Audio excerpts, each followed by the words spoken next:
नमस्कार. केंद्रीय सरकारी कर्मचाऱ्यांसाठी एक अतिशय महत्त्वाची बातमी ही समोर आली आहे. ही बातमी आहे 8व्या वेतन आयोगाबाबत. खरं तर जानेवारी महिन्यात केंद्रातील सरकारने 8व्या वेतन आयोगाच्या स्थापनेला मान्यता दिली आहे. गेल्या अनेक दिवसांपासून सरकारी कर्मचारी आणि सरकारी कर्मचारी संघटनांच्या माध्यमातून यासाठी सरकारकडे पाठपुरावा केला जात होता. अखेरकार हा पाठपुरावा आता यशस्वी झाला असून 8व्या वेतन आयोगाच्या स्थापनेला मान्यता मिळाल्यानंतर सरकारी कर्मचाऱ्यांच्या चेहऱ्यावर कमालीचे समाधान दिसत आहे. मात्र अद्याप 8व्या वेतन आयोगाच्या समितीची स्थापना झालेली नाही. पण येत्या काही दिवसांनी या समितीची स्थापना होणार आहे आणि त्यानंतर 8व्या वेतन आयोगाच्या शिफारसी लवकरच केंद्र सरकारला सादर केल्या जातील.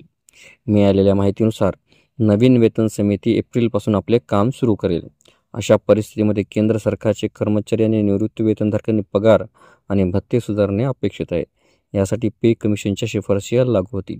तथापि सर्वात मोठा परिणाम 8वा वेतन आयोग लागू झाल्यानंतर विविध भत्त्यांवर होणार आहे. मिळालेल्या माहितीनुसार 8वा वेतन आयोग लागू झाल्यानंतर सरकारी कर्मचाऱ्यांचा महागाई भत्ता हा 0 केला जाणार आहे. जानेवारी 2026 पर्यंत महागाई भत्ता 61% पोहोचू शकेल. पण नियमानुसार जेव्हा नवीन वेतन आयोगाच्या शिफारसी लागू केल्या जातात तेव्हा कर्मचाऱ्यांचा DA मूलभूत पगारामध्ये विलीन होतो. या पे कमिशनमध्ये असंच होईल. यावर देखील चर्चा आहे की केवळ 50% DA मूळ पगारामध्ये विलीन होईल आणि वरील 11% विलीन होणार नाही. तथापि अद्याप यावर कोणताही अंतिम निर्णय घेण्यात आला नाही आणि सरकारने कोणतेही याबद्दल ठोस कारण दिले नाही. हे सर्व नवीन कमिशनच्या शिफारशींवर अवलंबून असेल. 8व्या वेतन आयोगाच्या अंमलबजावणीनंतर केंद्रीय कर्मचाऱ्यांच्या नवीन बेसिक पगारानुसार DAची गणना केली जाईल. तेव्हा महागाई भत्ता हा 0 पासून सुरू केला जाईल. समजा एखाद्याचा मूलभूत पगार 34,200 रुपये असेल, त्यानंतर जानेवारी 2026 पासून त्याचा महागाई भत्ता हा 0 असेल.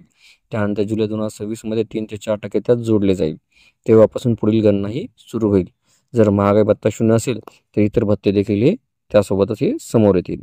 आपल्याला व्हिडिओ आवडले असल्यास चॅनलला नक्कीच लाईक, शेअर आणि कॉमेंट्स करायला विसरू नका. तसेच चॅनलला ऑल नोटिफिकेशन्स ऑन करून सबस्क्राईब करा, जेणेकरून व्हिडिओचे सर्व नोटिफिकेशन्स आपल्याला सर्वप्रथम मिळतील. लवकरच आपण पुढच्या व्हिडिओमध्ये भेटूया. तोपर्यंत नमस्कार.